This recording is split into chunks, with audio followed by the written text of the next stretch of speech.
sana tahu ambil kesimpulan itu kan persepsi abang aja. Abang siapa sih nggak dicatat dalam sisi orang muslim juga. Saya tidak tahu abang ini orang bisa diandalkan nggak? Aku baru tahu juga loh. Ibunya seberapa juga dia. Sebentar aku bertanya kepada abang ya. Abang harus menjelaskan ya. Jadi abang baru sesat aku ketemu. Iya dia, saya baru ketemu hari ini loh. Ibu abang seperti apa harus diuji juga loh. Ya, jangan abang datang pasain diri bahwa abang orang ilmiah. Ngapain baru ketemu saya baru jelaskan abang orang ilmiah. Abang harus teruji ketika abang berbicara orang yang punya kompetensi yang lebih memadai. Batasan persepsi kita seperti ini. Jadi abang yang maksain diri mau intersect apa yang kita pikir, menurut apa yang abang mau yang gila dong. Lalu kita jadi gila juga ikut abang. Oke, silakan lanjut abang. 1 menit tadi Pak. 1 menit lagi Pak, habis. Takutnya Bapak sedih kalau lihat CV saya sama karya ilmiah saya. Sudah pegang di kelima ayat 1 dan 2 tadi dibacain. Loh, sudah terakhir ya. Kok saya jadi saya yang bacain? Bapak kasih dulu waktunya. Abang kan sedang belajar Alkitab. Abang yang baca, abang cari tahu teks sampai aslinya seperti apa. Abang senang baca kan? Baca dong. Gitu. Kita tidak ada punya tafsir. Kita tidak ada punya tafsir apa-apa. Tidak ada. Ini persepsi kita saat ini. Tapi ukuran ilmiah abang masih harus ditinjau kembali loh. Cuma abang sesat aja baru diuji. Abang bilang abang sudah ilmiah. Gimana sih? Orang ilmiah bukan begitu. Diskusi harus teruji benar dong. Baru baca sesat, terus orang bilang kamu ilmiah. Ilmiahmu sampai di mana loh? Oke? Silakan, lanjut. Ya, siap. Udah mungkin habis ya. 20 detik. Nanti baca. Dalil-dalil sudah dicatat loh. Iya. Nah inilah yang saya bilang dari tadi Bang Api gitu kan. Selama 5 menit dihabisin. Yang keren itu penjelasannya cuma karena oke, iya toh, oke. Nah itu yang bagus gitu. Sisanya nggak ada yang bagus gitu.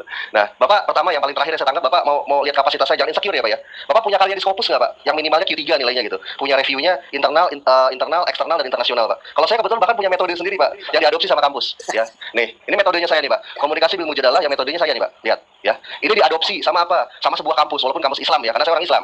Nah saya mau tanya, ada nggak metode Bapak yang diadopsi sama STT? Saya tanya. Saya ini gelarnya doktor Pak. Gitu loh. Bapak salah orang kalau nanyain soal itu sama saya, soal ilmiah sama saya Pak. Nah, nanti saya tanya balik ya, saya minta tunjuk karya ilmiah Bapak yang kira-kira dipakai sama STT, seperti saya ini nih. Saya boleh dong tanya balik.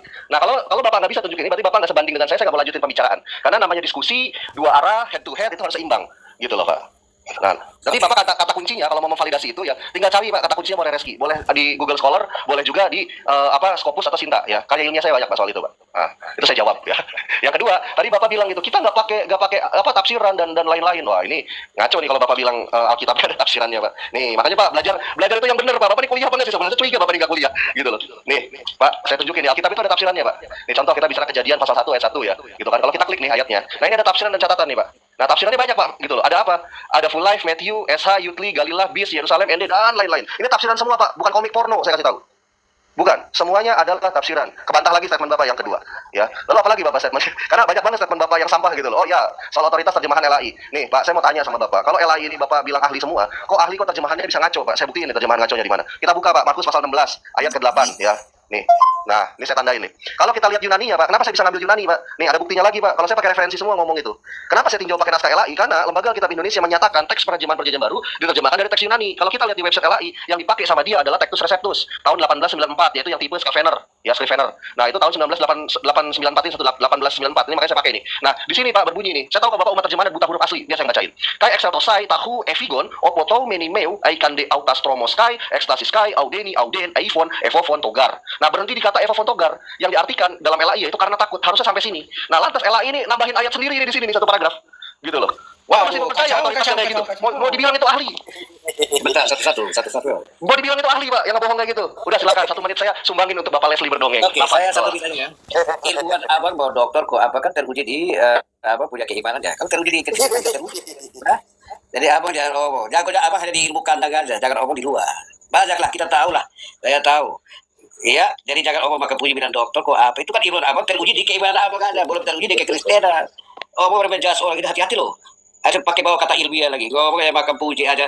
Cuma di keimanan abang yang teruji. Abang bisa omong kosong sama abang punya saudara-saudara keimanan. Kekristenan belum tentu. Contoh saya orang bodoh, tapi saya bisa kata-retek. Oke? Sebentar. Udah jelas? Mau kelas dokter, profesor gak pusing. Ya, penjelasan tentang dogma keimanan orang ya. Gak pusing itu. Tapi orang memahami tentang Alkitab di bawah tuntunan. Wasalah menyatakan apa bilang abang punya dokter keimanan. Apa teruji dalam keimanan abang aja. Ngomong. Baru itu belum tervalidasi dalam keyakinan dan keimanan apa? Saya menghargai keimanan kedokteran kamu teruji, tervalidasi berdasarkan keyakinan abang. Belum tervalidasi dengan kekristenan lainnya. Jadi jangan omong lah.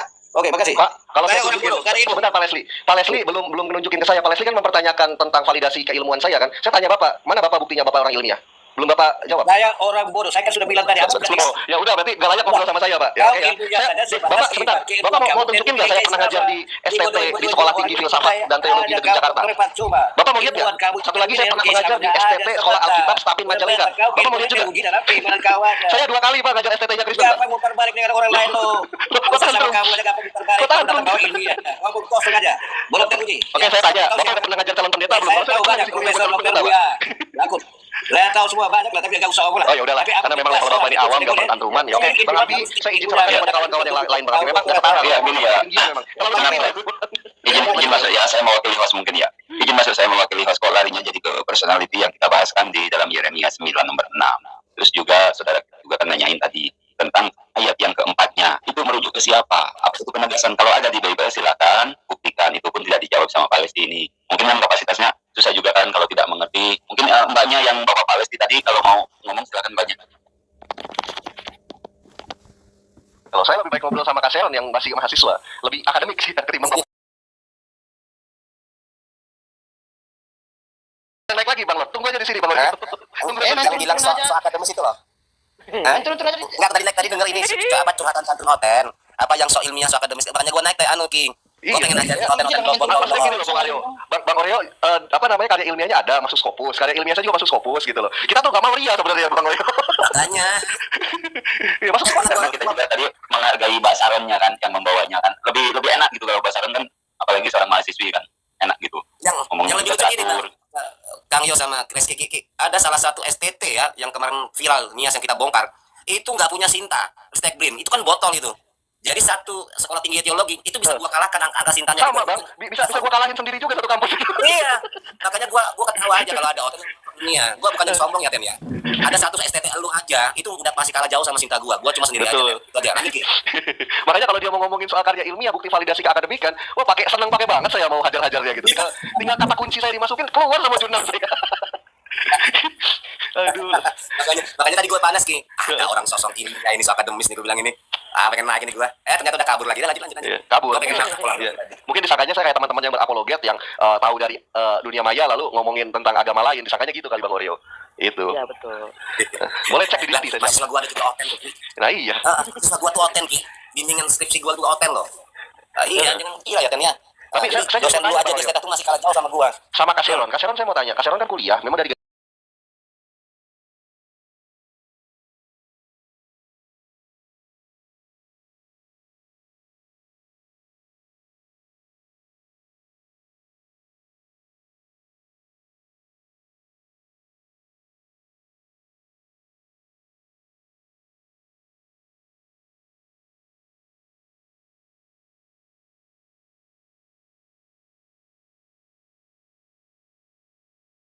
Dia waktu itu datang ke bimbingan skripsi kita rumah gua. Iya. Dia tanya, Pak nanti teman-teman saya dari STTA gitu kan mau datang berkunjung. Lu tanyain judul skripsinya apa? Gua bilang kan. Judulnya ini Pak. Oh berarti nanti metodenya kualitatif itu. Bilang, enak mudah gitu loh penelitian. Penelitian apa ya? STTA tuh gampang-gampang semua. Pantas ya orang ini loh Bang. Orang blow on kayak Deki Ngadas gitu yang dapat gelar dokter dari kampus yang belum terakreditasi di zaman dia. Dapat dokter ya. Itu udah bisa bikin STT sendiri sekarang. STT apa? Ada Raja Wali gitu sih. Memang rendah kualitasnya bener. Sumpah. Bisa jadi rektor ya orang-orang kayak gitu. Kacau memang. Iya. Berarti nggak berkualitas akhirnya. Betul. Padahal cuma satu kata, Sarah aja ya. Tadi Iya. yang ditanya cuma satu kata, Sarah aja kan. Itu tadi kita tuh terpancing aku pengen ikut nimbrung nih. Ada yang sok-sok ilmiah ini gue bilang tadi. Panas gua. Kalau ada orang bilang ilmiah. Dosen Julius Tunus Sarepa itu pernah gua sikat loh di diskusi itu. Apa Iya ini. ulin ya? Mana main kabur-kabur aja. Aku aja belum sawer nih Wan Jajan ini. Iya. Oh iya loh, Bang apa Bang Oreo punya janji loh mau kasih jajan sueb loh itu. Oh iya. Wah parah nih. Bentar, oke. Beres. Jadi aku Bulan ini. mau. Oke siap. Oke. Itu dulu teman-teman. Aku tadi naik cuma sebentar Ada aja. kata-katanya Kalau ada smoking. orang yang sok ilmiah aja. Ya, tadi ini ada di bawah smoking is bad, yaitu for you gitu. For me is good. Ya. Bebas aja kan terjemahan isbet. Terjemahan Iya. isbet. Iya, for you is bad gitu kan. But gitu kan, for me. Gitu. Oke. Nah. Terjemahan isbet. Ingat pas barusan bilangin Sueb gitu ya. Ingat di surat Al-Araf ayat 85. Dan kepada penduduk Midian kami utus saudara mereka Sueb. Ya itu kita ingat. Tapi ada yang menarik tuh Ki. Dulu pernah gua sama Edis ya. Waktu itu dia mau buat buku. Gua bilang buku lu udah beres belum? Belum ada karena nggak di nggak diizinkan katanya nggak ada percetakannya. Iya lalu nggak punya gelar akademik. Edis yang jadi jago noten sekarang itu botolnya minta ampun, mau buat buku nggak punya ini gelar akademik, nggak punya kemampuan menulis. Dulu kan dia gini bang, dulu kan dia kan sempat bikin buku itu kan nawarin ya di Zoom ya gitu kan, zaman masih di Zoom kan dulu. Dia bilang ke dia, sini gua beli dis, gua beli 1 lusin gitu kan. Buat apa kamu banyak bener beli 1 lusin? Itu buat alas kandang burung saya lumayan tiap bulan. Gak mau dia. Tapi dulu kan saya beli kan tujuannya kan, nggak saya beli gratis kok, saya beli gitu, gak mau dia. Ya itulah tadi makanya teman-teman, Oten, kalau Anda memilih pembicara narasumber, perhatikan dulu gelarnya punya nggak akademiknya, argumentasinya masuk logika apa enggak, tervalidasi nggak dari literatur atau referensi yang dia pakai. Gitu kalau orang pinter, kalau orang yang pernah kuliah ya. Nah, pasti kayak Mbak Saron ini pernah ditanya dosennya, literatur kamu gunakan apa? Betul nggak Mbak Saron?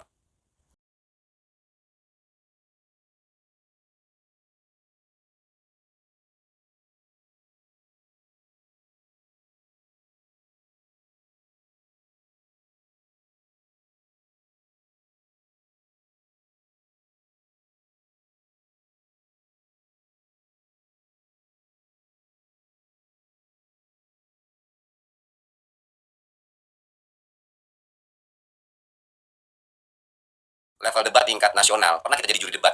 Biasa kalau kita juri debat, kita merhatikan argumentasinya bagaimana, literatur apa yang dia pakai gitu kan, dan sampai tata krama kalimat dan seterusnya kita gunakan narasi deskripsinya. Itu lengkap. Makanya enggak, kalau saya jadi juri debat, Edis itu pasti kalah total gitu, karena nggak punya literatur yang memperkuat argumentasinya.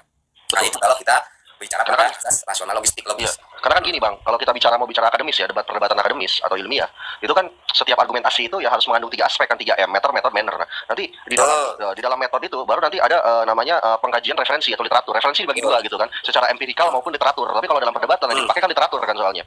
Kalau empirikal karena tidak tervalidasi gitu loh, bahwa itu otoritas apa enggak gitu, atau akademis atau tidak, makanya dipakainya literatur yang ada ISBN-nya itu. Nah, perdebatan macam ini yang nggak disanggupin gitu oleh Kristen yang so ahli tapi aslinya awam diril gitu loh, makanya malas ditanggepin saya. Gitu. Bahkan nanti kalau dia ngomong logika ada pengalaman gua. Gini bang. Sama ini. Pernah lagi gini gitu. Saya nanyain ya. Kita kalau mau ngomong harus logik. Oke, logik saya dengerin. Cuma saya mau tanya dulu, kaidah logika itu ada berapa dan apa aja? Gak bisa jawab dia, tapi ngomongin logika. Jangan-jangan kamu gak bisa bedain logika sama pisang goreng saya bilang. Kan lucu jadi. Tahu kenal ini enggak? Julius Sarepa enggak? Tahu saya nama itu. Nah, Julius Sarepa itu dosen STT Sola Gracia Surabaya. Waktu itu dia mau menembak dengan menggunakan referensi dari Nurkolis Majid ya. Nah, jadi halaman berapa saya bilang, kita punya dapur referensinya. Kenapa kamu pembohong? Aku bilang, Anda sebagai seorang akademisi, sebagai dosen, Anda ngajarin kepada Mas Wanda udah melakukan pembohongan publik. Bagaimana Anda ngajarin kepada Mas Wanda gitu kan? Itu dosen loh ya, dosen STT Sola Gracia loh. Teman-teman, itu dosen mencetak calon pendeta. Ku tampol dengan referensi yang dia pakai, ternyata nggak ada kalimat itu. Anda sudah melakukan pembohongan publik, Saudara Justinus. Anda kalau ngajarkan seperti ini kepada Mas Wanda, nanti Mas Wanda akan berbuat kebohongan terus. Itu yang terjadi. Betul. Nah itu tadi harus ada semacam kejujuran akademik ya dalam proses pembelajaran perkuliahan. Jadi itu contoh kan gini. Contoh saya gini bang Oreo. Ketika saya muslim ya, gimana saya muslim, tapi saya ditanya dalam ranah akademis dan lebih menjunjung kejujuran dalam kebahasaan gitu loh. Ketika ditanya gitu kan, kata tasawuf itu apakah asli bahasa Arab? Saya akan bilang bukan. Itu adalah kata serapan yang dibawa ke dalam bahasa Arab lalu diarabkan dari kata filosofi. Lalu ditarik ke bahasa Arab jadi tasawuf. Rumusannya begini dan landasan literaturnya dari karya leskografi ini. Gitu loh, jelas. Nah, begitu juga ketika berbicara tentang Injil. Injil dalam perspektif saya, kalau saya ngisi studi gitu kan, khususnya tentang kritik teks gitu kan, saya akan bilang Injil itu bukan dari bahasa Arab, tapi musta'ribah, di luar Arab yang diarabkan. Gitu. Dan aslinya dari bahasa apa kalau musta'ribah? Dari bahasa Greek koine, dari kata evangelion. Gitu loh. Itu bisa dibuktikan dalam apa? Qomus al-Ma'ani yang penjelasannya al-Injil kitabullah ta'ala munazzalun ala nabiyyi Isa alaihi salam wa hiya kalimatu Yunaniyah, dan juga merupakan kata dalam bahasa Yunani makna hal yang berarti bisyarah kabar baik. Saya jawab jujur. Gitu, walaupun saya pengennya ya bahasa Arab gitu loh kalau bicara keimanan. Nah, kejujuran itu yang nggak mampu dijunjung kebanyakan Kristen kalau saya mau ngomong. Iya betul.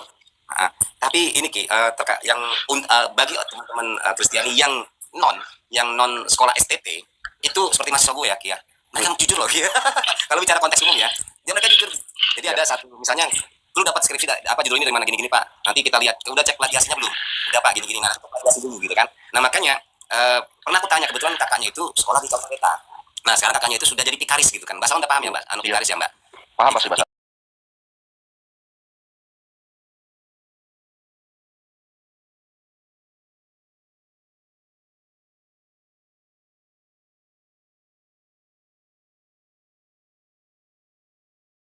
Jadi ada enak komunikasi gitu kan antara mahasiswa dan dosen.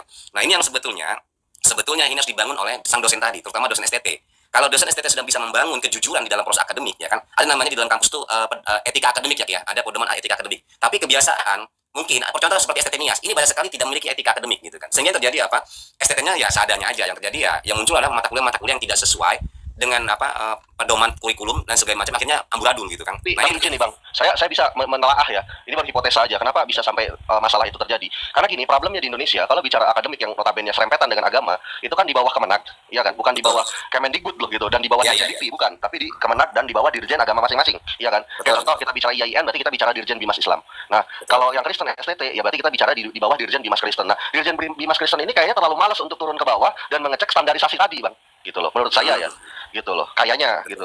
Itu makanya orang bisa sembarangan aja bikin STT gitu loh. Itu yang jadi masalah. Ya itu yang menjadikan standar akademis di dunia sekolah teologi ya agak receh gitu. Ya saya nggak bilang semua. Kalau saya bilang STT HKBP no mention, wow juga gitu loh. Itu keren standarnya. Tapi kalau kayak contoh STT Pelita Harapan, STT yang kecil-kecil lah gitu loh. Yang bahkan maaf kuliah aja di ruko-ruko kayak jaga warnet gitu loh. Hancur standarnya.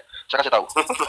Seperti saya pernah mengisi juga di Sekolah Alkitab Stapin Majalengka ya tahun 2017 gitu, jadi dosen tamu di sana. Bagus gak standarnya? Bagus. Sekolah Alkitab Stapin Majalengka itu. Ya kalau dibanding STT yang receh-receh, kroco-kroco yang ngajarnya aja belajarnya di ruko-ruko kayak jaga warnet, receh standarnya. Sumpah benar.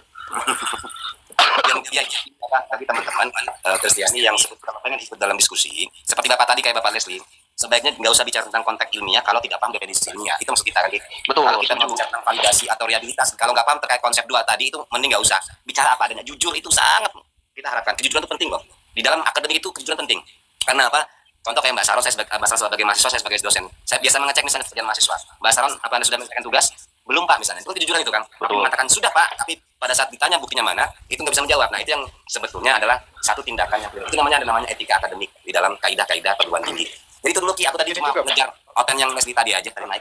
Iya Pak dosen, gini juga memang harus diakui ya, fenomena atau yang fakta yang terjadi saat ini ya kita kesulitan untuk mengagendakan atau mengedukasi lah ya gitu ya di dalam ranah akademis betapa urgensinya ya kesalahan penerjemahan khusus di dalam ranah agama gitu ya.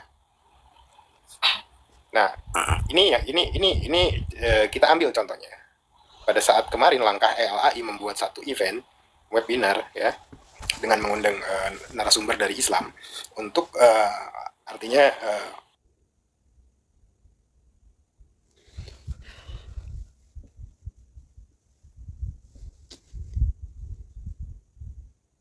nah ini yang menjadi agenda sudah diimplementasikan.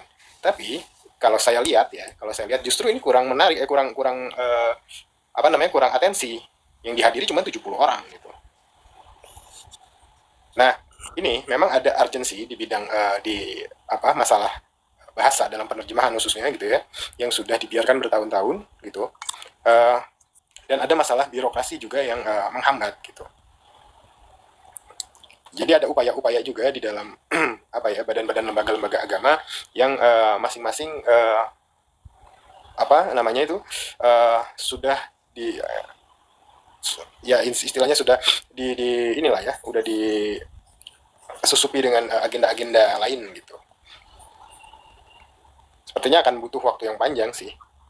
Nah, tapi menarik tadi Mbak Sharon tuh katanya punya guru bahasa Ibrani ya Mbak Sharon ya?